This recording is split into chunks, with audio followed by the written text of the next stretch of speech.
Hey, you know what would make all these sad thoughts about the basketball season go away for just a little bit at least? AJ Dybantsa. This is Tyler Hansbrough, and you're listening to Locked On Tar Heels. You are Locked On Tar Heels, your daily podcast on the UNC Tar Heels. Part of the Locked On Podcast Network, your team every day. Hey there, what's up? It's Tuesday, December 10th, 2024.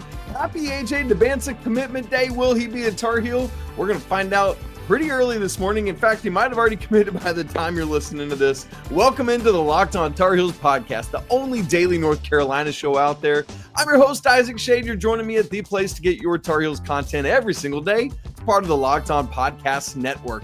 We're so glad that you're here. Thanks for making us your first listen or watch. This episode is brought to you by FanDuel. You can start the season with a big return on FanDuel. New customers, place a $5 bet. And if it hits, if you win, you get $150 back in bonus bets. Check it all out at FanDuel.com. Special shout out. Welcome into the Everydayers joining us. All the Locked On Tar Heels Discord members and of course our Locked On Tar Heels insiders. So glad you're here. Let's get cracking. AP Top 25, new one bounced out on Monday, and of course the Tar Heels fell right on out of it after that loss to Alabama this week, and they're kind of against Georgia Tech. They are, surprisingly, still in others receiving votes. I thought nobody would vote for the Tar Heels, but they still get some points. The women, though, on the other hand, after their big win over Kentucky and then just thrashing Coppin State as they needed to, climbed 2 spots to number 14. Still waiting on Belichick news. He's all over your TV on Monday on Pat McAfee and on on Manning Cast. We'll get to that in a little bit. And chalk up. What am I trying to say? Chalk up another national championship for the University of National Champions. All that coming up here on today's show. But it is Tuesday. That means it's time for Trivia Tuesday. A very germane question for us. You ready? How many Tar Heel head coaches have won a national championship in their very first season as head coach? Answer for that coming up at the end of the show. My goodness, if you don't get at least one of these right, you're not paying attention to Carolina athletics. I'll tell you that right now. All right, let's get into it. It's AJ Dybantsa Commitment Day, folks. He's the number one player in the class of 2025, just ahead of Cameron Boozer, the son of Carlos Boozer, who's a Duke commit. Surprise, surprise. And Darren Peterson, who is a Kansas commit. This is an absolutely loaded class, and AJ Dybantsa is a deserving player at the very top of it. This dude can do a little bit, or I guess I should say a lot of bit of everything. He's very, very good. He's a 6'9" small forward, and he is down. He's choosing from these 4 schools: North Carolina, BYU, Kansas, and Alabama. Yes, Alabama. Here we go again. He's committing today, Tuesday, live on First Take on ESPN. It's supposed to be around 10:30 Eastern. So again, if you're listening to or watching this after the fact, you might already know. But I'm actually going to drop the episode earlier on YouTube than normal just because of that. I want to make sure everybody's able to see it. Interesting. His recruitment's been kind of odd. Not odd, because that makes it seem like it's shady. I don't mean that in any way. Just kind of different, I guess I would say. His dad took the lead for a long time. AJ stayed out of it as he was trying to focus on basketball, which I kind of love. But now he's been in on it, and it's just been hard to read, in a day and age where you get everything. Kind of like that we don't know stuff. Now, that said, it's weird because for a long time, BYU has felt like the front runner. He's playing at Utah Prep, transferred there for this year. AJ did. And so a lot of the thought has been BYU. Yes, a lot of people look at that and are like, BYU, what are we doing? What are we talking about here? Well, understand this. BYU's new head coach that came after Mark Pope left for Kentucky is an NBA guy. He had been in line for multiple NBA head coaching gigs, had been with the Suns most recently, but decided he wanted to come down to the college level. Kevin Young is his name. So he's got a great pedigree and a lot of trust. That's what. So while BYU is not this like hotbed of college basketball activity, that's part of the explanation. The other part of the explanation, what is the single most important thing in college athletics? Money, money, money, money, money, right? Like it's there. It's there. There is all the money in the world. that they've got at BYU. And so that's a big part of this as well. But here's what's interesting. For the longest time, Travis Branham from 247 Sports, who's one of their lead basketball recruiting experts, had a crystal ball in for AJ Dybantsa, meaning like that's where he's going to go. Over the weekend, I think it was on the 7th, Monday was the night, so that would have been Saturday, he pulled his crystal ball, like took it off 247's website. And then on Monday afternoon, put it back up again for BYU, but with the confidence of only 6 out of 10. All that to say, I mean, BYU's been the front runner for the longest time. Carolina's been catching up. Alabama's been catching up. The only thing I feel at least somewhat confident about is that Kansas feels like they're in 4th place. But somebody described it to me on Monday as like, in some ways, this feels like Zion Williamson's recruitment, where it was like, I think we felt really great about landing him. I think Clemson felt even better about landing him. And then all of a sudden he puts on a Ducat. It's like, what are we doing? So I don't know, man. I'm nervous. I know that feels weird, but it's like, it just feels like this is a massive commit for Carolina. But here's the thing. Good grief. If it's not the Tar Heels, can it please just be BYU? Bama, or we'll get to Bama in a second. Kansas always has an embarrassment of riches. They've already got Darren Peterson committed, who for some people is challenging AJ for the number 1 player in the class. And then Bama. I'm just so sick and tired of losing to Alabama, both on the court and off the court. I cannot take it anymore. Please, dear goodness, AJ Dybantsa, do not pick the Alabama Crimson Tide. And of course, that's exactly what's going to happen. And this clip's going to get cut and put on Old Takes Exposed. Fine, whatever. I don't care. I just cannot lose to the Crimson Tide anymore. I'm tired of it. Okay.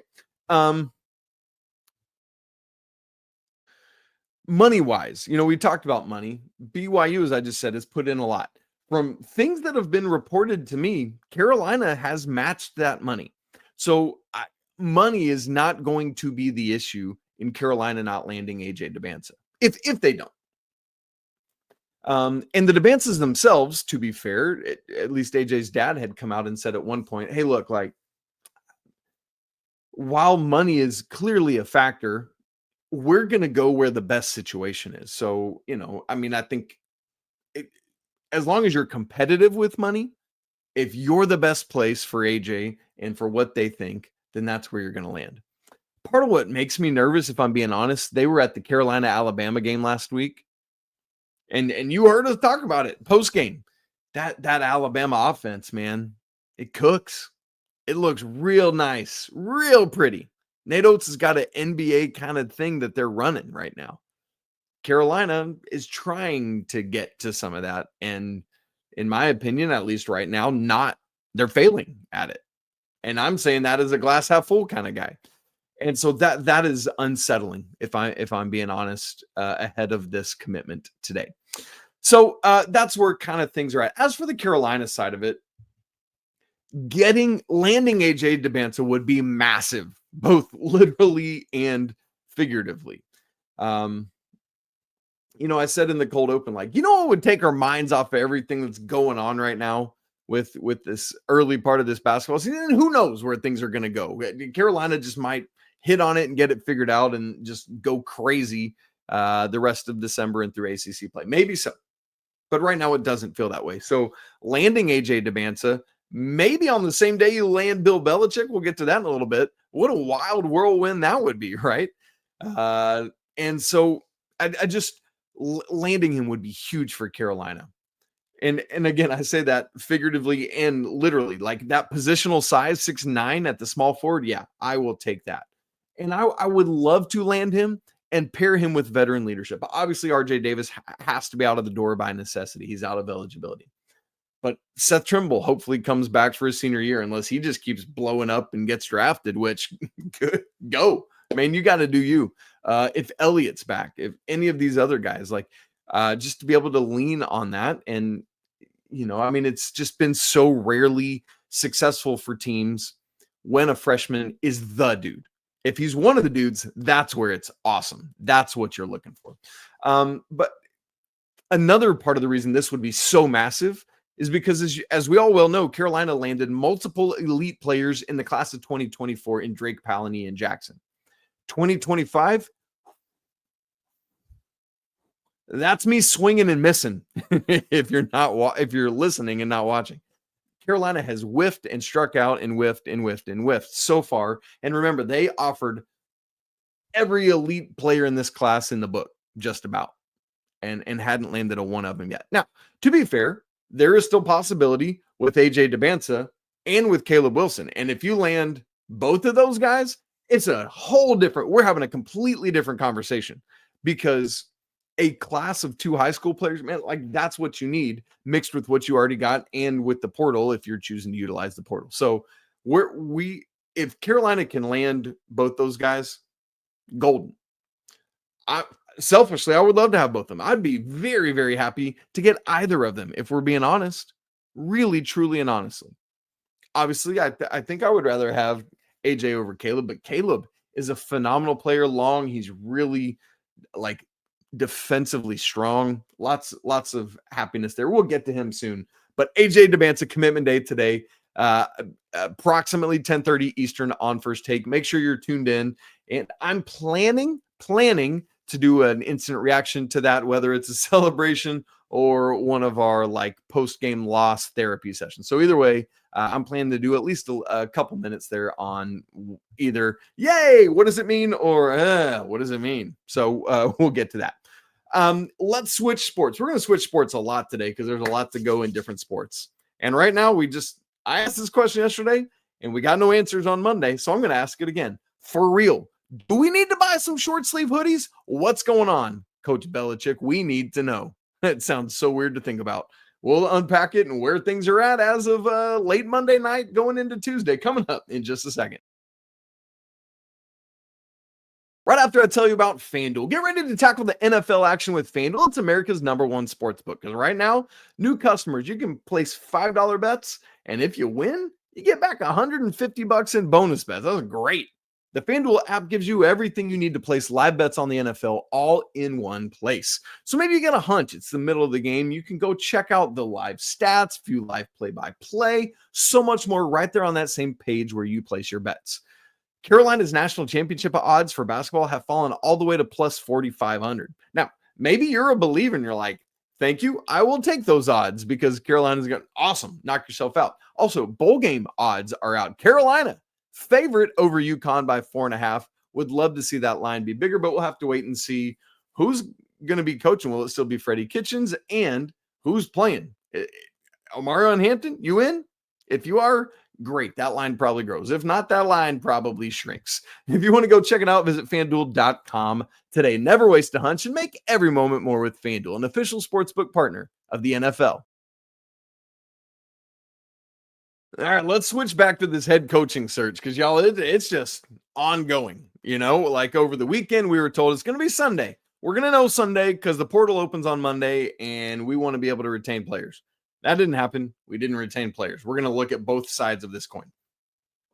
On Monday, I mean, it really feels like things have zeroed in on Bill Belichick. Part of that is because it's from what people are telling me. Matt Campbell, things have stalled there. Iowa State's head coach. You saw probably all the video from John Summerall, Tulane's coach. That seems like a non-starter at this point. So I think it's like currently the eggs are in the Bill Belichick basket. If those eggs are broken or cracked or smell weird, I don't know. You move on and you find somebody else. And that's where things are at. Now, on Monday, it's kind of funny because it came out, hey, look, Bill Belichick's going to be on the Pat McAfee show today. And people start all this speculation like, is he about to announce he's going to be the Tar Heels head coach on the Pat McAfee show? No, he didn't. And then, as he regularly does now, was a guest on the Manning cast during Monday Night Football on Monday. And so, by the way, what if Quinn Ewers decides to come back to Texas and, I don't know, let's say Bill Belichick's the head coach of North Carolina Tar Heels. Hey, Arch Manning, you want to come be a Tar Heel? I'm just saying, one crazier things have happened, right? I don't know. But those are the things you can legitimately think about if Bill Belichick is your head coach. So, look, I've really enjoyed him as like a regular on the Manning cast. It shows a different side of him than we didn't see from the grumpy guy on the sidelines as the Patriots head coach.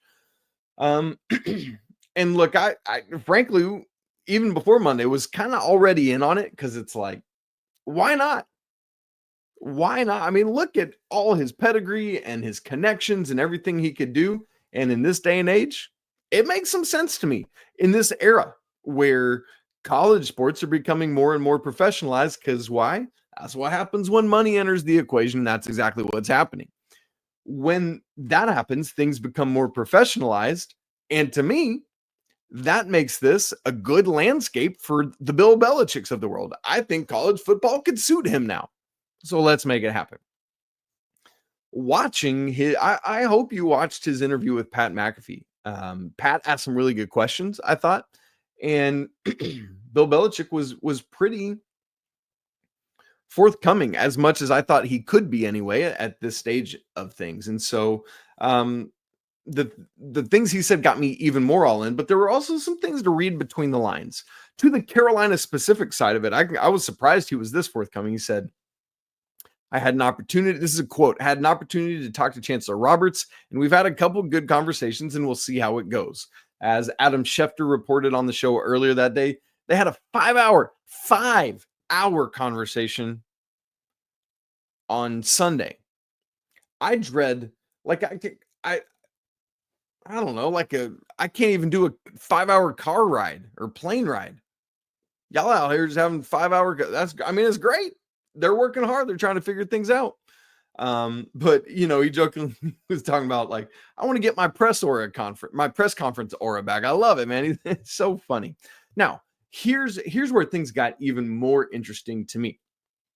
Just talking about the generalities of college football and the possibility in general of being a college football head coach. He said, quote, anytime as a coach you join an organization, whatever level it's at, you just want to share vision with that person. What are your goals? What are your expectations? What do you need to achieve? What do you need to achieve those? How do we achieve them? Talking through a lot of things. I don't think it really matters where the program is. There are a lot of things that go into that.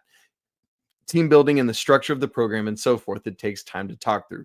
Here was the part of it that really stood out to me out of this quote. It's understanding what resources are available, what we need, and how does that mix together, who's working for who, and so forth. That to me was so wildly insightful, because there is absolutely no reason for Bill Belichick to do this unless he gets commitments that he's going to be able to have what he needs financially to compete in terms of NIL money, in terms of assistant coaches, in terms of whatever support he needs. And that's exactly what he's saying here. Basically, if we're being a little more forthcoming, I want to know what you're going to give me so I can make this work. I want to know how that mixes together with your expectations and my expectations, and who's working for who here. This man is not somebody who's going to suffer fools, and I think Carolina would be the better for it. So that quote struck me. Again, it's understanding what resources are available, what we need, and how does that mix together, and who's working for who. The other thing that I thought was so critically important from what he said on the Pat McAfee show was this. This exact thing here is probably the exact thing that would make Carolina, I feel weird even saying this, but it feels like it could be true, like a destination for high-level recruits. Why? Because they want to come play for the guy that was Tom Brady's head coach, that won all these Super Bowls, that wants to get you to the league. I mean, it could be the new Saban, right? Like that. It's that kind of thing. Much older right now, sure. But listen to what he said. And he stressed, if. He said, IF. That word's important. Quote, if I was in a college program, the college program would be a pipeline to the NFL for the players who had the ability to play in the NFL. It would be a professional program, training, nutrition, scheme, coaching, techniques that would transfer to the NFL. It would be an NFL program at a college level. I feel very confident, hear this, that I have the contacts in the National Football League to pave the way for those players that would have the ability to have the opportunity to compete in the NFL, end quote. Sign me up right now. And Pat McAfee in real time starts talking about all of like your former Patriots players, all these former NFL players whose sons are coming up. They're going to want them to play for you. That's all I need to hear, man. All in. Who would the staff be? I don't know. We'll figure it out.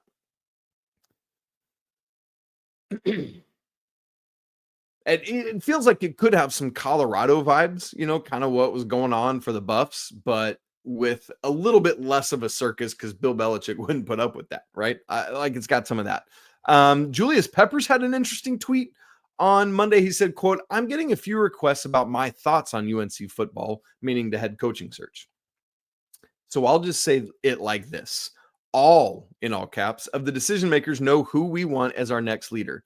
I think that's all that matters. If we get him, great. If we don't, that's cool too. I've said my piece. #go Heels. I want to know who that him is. Who are you talking about, Pep? Because he never came out and said it and nobody talks about it in his comments. Is it Bill Belichick or is it somebody else? That's what I'm curious about. Anyway, ultimately, nothing moved on Monday in terms of naming someone. But it seems like both sides are in on this thing. They're still just working out details, dotting I's and crossing T's. So hopefully we'll get there, and they need to get there quick because in the meantime, the portal opened on Monday and dudes are already leaving. Carolina lost at least 3 starters, unless I've missed anybody, on Monday. No coach named yet means that guys are going to start leaving and start scheduling visits, and that'll be that. So the ones that I caught on Monday are linebacker Amari Campbell. That hurts, man, because basically, it's been like this handoff from linebacker to linebacker as the starter. I think Amari was going to be the guy next year. That's tough. And then the other 2 are 2 starting offensive linemen for this offensive line that really felt like it was starting to figure some things out down the stretch. And that's starting center Austin Blasky and true freshman starting left guard Aiden Banfield. Man, that one kind of hurts even more to me because I think he was just going to keep growing and getting better. So tough losses, but some of that because you haven't named a head coach yet. However, Seth Trimble says hi. There's nothing to say these guys can't ultimately come back. I think they're just simply doing what's in their best interest right now, and I cannot fault them for that. If a head coach is named, I think those players would probably be willing to have a conversation with that head coach and figure out what's going on and then choose to stay in the portal or leave. But we got to announce a coach. We got to get to that. All right. So, I don't know. The head coaching search carries on into day whatever it is now at this point. Hopefully we get something on Tuesday. If not, we'll do this all over again on Wednesday. Now, we're going to switch sports again because the queens of women's college soccer are back on their throne. Way to go, Tar Heels, UNC, University of National Champions. We'll get to that in just a second. Right after I tell you about Omaha Steaks, nothing delivers comfort and joy quite like the unrivaled quality and taste of Omaha Steaks. It's guaranteed perfection in every single bite, and right now, you can save on unforgettable gifts with 50% off site-wide at omahasteaks.com. Plus, score an extra $30 off with promo code COLLEGE. With 5 generations of experience, they consistently deliver the world's best steak experience. And the gifting experts at Omaha Steaks have made it easy to deliver the perfect gift with thoughtfully curated gift packages featuring gourmet favorites. From legendary steaks to mouth-watering desserts and more, save 50% off site-wide for a limited time at omahasteaks.com. Plus, our listeners, you get an extra $30 off with promo code COLLEGE. That's 50% off at omahasteaks.com and an extra $30 off with promo code COLLEGE. Minimum purchase may apply. Woo boy, women's soccer national champions for the 23rd time ever and the 22nd NCAA championship. The very first one they won was before the NCAA held a women's soccer championship. Very, very cool stuff. It's the first championship for the women since 2012, although they were jobbed a couple years ago. So really in my head, I count that one too. And it's really cool because this fall, it really felt like field hockey was going to win a national championship, just fell short. And so it's great for women's soccer to bring it on home. Here is the stat. You ready for it? Just right out of the gate. This boggles my mind, this level of dynasty. NCAA championships all time in women's soccer. The Tar Heels now have 22. The rest of Division I has 21. So you talk about like one team versus the field. In this instance, you take the one team. That is wild. North Carolina, again, 22 NCAA championships all time. The rest of everyone else, a combined 21. That is bonkers. All right, the championship game, a 1-0 victory over Wake Forest. The lone goal came on an Olivia Thomas free kick, a beautiful kick in the second half with just 28-24 left to play in the national championship. First half, I thought Wake Forest was the better looking team. They were able to attack more, getting up and down the field more. I thought they had better sets. And North Carolina came on a little bit at the end, had some counters and a few pushes, but ultimately neither team scored in the first half. Second half, we start off, kind of slow again. Ultimately, Carolina has this great look. Ball sails just wide of the net, and then they are able to steal the ball right back, and Olivia Thomas gets fouled after that. She was just outside the box, so no penalty kick. But man, the announcer said it, and I was thinking too, because she was kind of off to the left of the net a little bit where the wall was and where the keeper was positioned. I was like, I wonder, she could go direct here, but maybe she looks for a teammate who has a better angle at it. And sister said, no. Schade, you dork. Here's what's about to happen. Direct kick. She bends this thing beautifully around the wall, just past the outstretched fingertips of the keeper and right into that upper corner of the net. It was a thing of beauty. If you didn't see it, you need to go back and watch this thing. Really, really happy for her and the Tar Heels to get it going. Also, the cool thing was post-game, interim head coach Damon Nahas, who has stepped in for Anson Dorrance, who stepped away just before the beginning of the season. Post-game, you can see the video on Twitter if you missed it, went and told the ladies that just before the game, Bubba Cunningham had taken the interim tag off, and he is the head coach of the Tar Heels. Man, it's super cool stuff. Olivia Thomas, who scored that game-winning goal, is the most outstanding offensive player. Remember, she's just a sophomore. Take that, America. 9 goals this season. She'd been on the shelf for a while, hurt, but 4 in the NCAA tournament and 2 in the College Cup. Great stuff. Keeper Claire Gagne is your most outstanding defensive player of the tournament.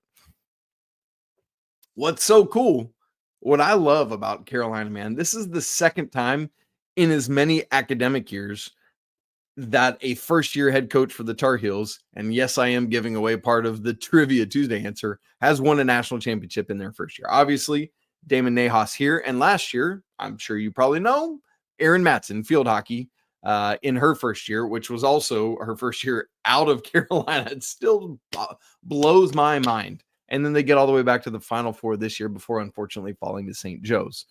And if only, think about this, and this is going to be painful, so I apologize. If the Tar Heels had held on against Kansas in the 2022 national championship game, we could be talking about 3 first-year head coaches in a span of 4 years win national championships. Bonkers kind of stuff. But as we all know, things crumbled down the stretch and those Tar Heels didn't win. Sad day. Let's get out of that hole that we're now in. All right, Trivia Tuesday answer. It's time to hit it, and then we will get out of here. The question was, how many Tar Heel head coaches have won a national championship in their first year? You know of at least 2 of them. The question is, how many more, if any, is it? Well, 2. We just said them. Damon Nahas yesterday for women's soccer, and Erin Matson, last year for field hockey. And the total answer is 4. There are 2 more. Carlos Samoana, the men's soccer coach in 2011, and then Dave Klarman back in 1991 with men's lacrosse. So 4 total Tar Heel coaches have won a national championship in their first year. Great stuff. I think it was the great Dean Smith that said that North Carolina is a women's soccer school.